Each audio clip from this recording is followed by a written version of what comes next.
Hi friends, welcome to second part. Hampi ప్రపంచంలోనే అత్యంత ధనిక సామ్రాజ్యం ఎలా ఏర్పడింది? ఒక్కసారి ఆలోచించండి. ఒక రాజ్యం, దాని వీధులలో బంగారం కనిపిస్తోంది, బజార్లలో వజ్రాలు బహిరంగంగా అమ్ముతున్నారు, విదేశీ వ్యాపారులు వేల కిలోమీటర్లు ప్రయాణించి అక్కడికే వస్తున్నారు. ఇప్పుడు ఒక ప్రశ్న: ఇంత అపారమైన సంపద ఒక రాజ్యానికి ఎలా వచ్చింది? అది కేవలం యుద్ధాల్లో గెలిచి దోచుకున్న ధనమా, లేక దాని వెనుక ప్రపంచాన్ని ఆశ్చర్యపరిచే ఆర్థిక వ్యూహం ఉందా?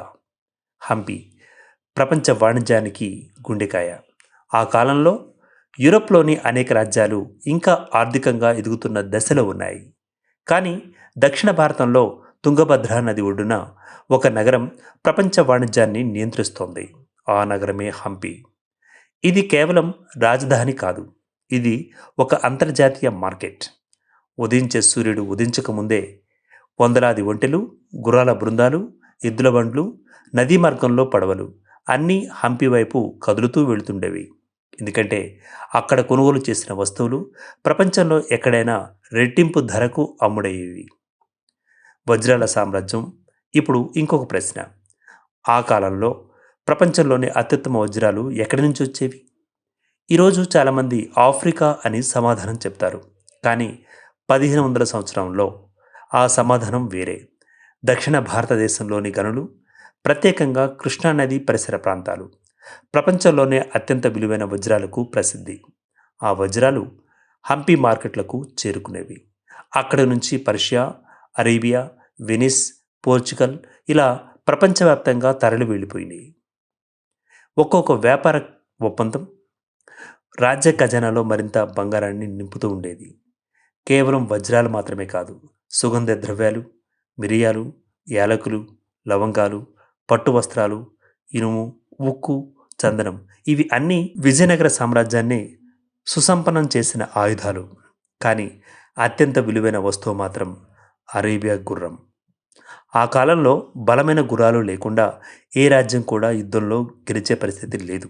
అందుకే అరేబియా నుంచి వచ్చిన ప్రతి గుర్రంపై రాజులు పోటీ పడేవారు. హంపి ఆ గుర్రాల వ్యాపారానికి ప్రధాన కేంద్రం. శ్రీకృష్ణదేవరాయలు అసలు వ్యూహం.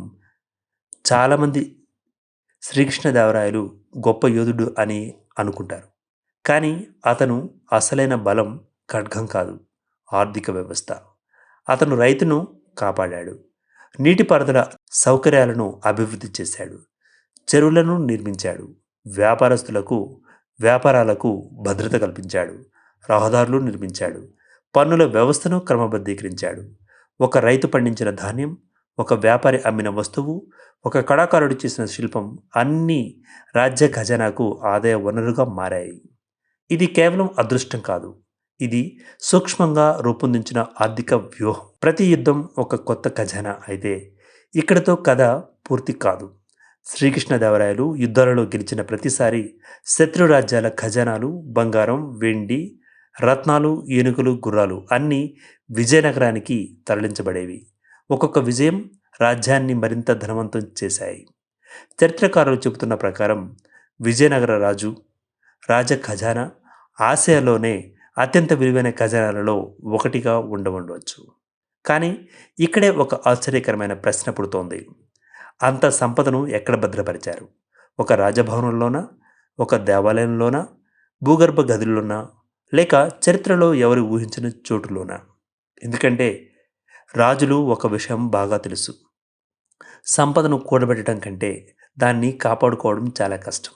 అందుకే విజయనగరంలో అత్యంత రహస్యంగా నిర్మించబడిన వ్యవస్థ ఉందని కొంతమంది పరిశోధకులు బాహాటంగానే భావిస్తున్నారు. అది రాజ ఖజానా మాత్రమే కాదు, అత్యవసర పరిస్థితులలో మొత్తం ఖజానాను గంటల వ్యవధిలో ఖాళీ చేసే రహస్య ప్రణాళిక. అది నిజమేనా? అలాంటి ప్రణాళికలకు ఆధారాలు ఉన్నాయా? 1529 శ్రీకృష్ణదేవరాయలు మృతి చెందారు. ఆ రోజు ఒక మహాచక్రవర్తి మాత్రమే కాదు, ఒక బలమైన నాయకత్వం కూడా ముగిసింది. రాజ్యంలో అంతర్గత విభేదాలు మొదలయ్యాయి, శత్రువులు బలపడ్డారు. మరి 36 సంవత్సరాల తర్వాత ఒక యుద్ధం ఒకే రోజులో దక్షిణ భారత చరిత్రని మార్చివేసింది. కానీ ఆ యుద్ధం ప్రారంభమయ్యే ముందు రాత్రి రాజభవనంలో జరిగిన ఒక రహస్య సమావేశం ఇప్పటికీ చరిత్రలో అతిపెద్ద మిస్టరీగా మిగిలిపోయింది. ఆ రాత్రి నిజంగా ఏం జరిగింది? రాజ్య ఖజానాను ఎవరు తరలించారు? వారి గమ్యం ఎక్కడ? అదే పార్ట్ 3.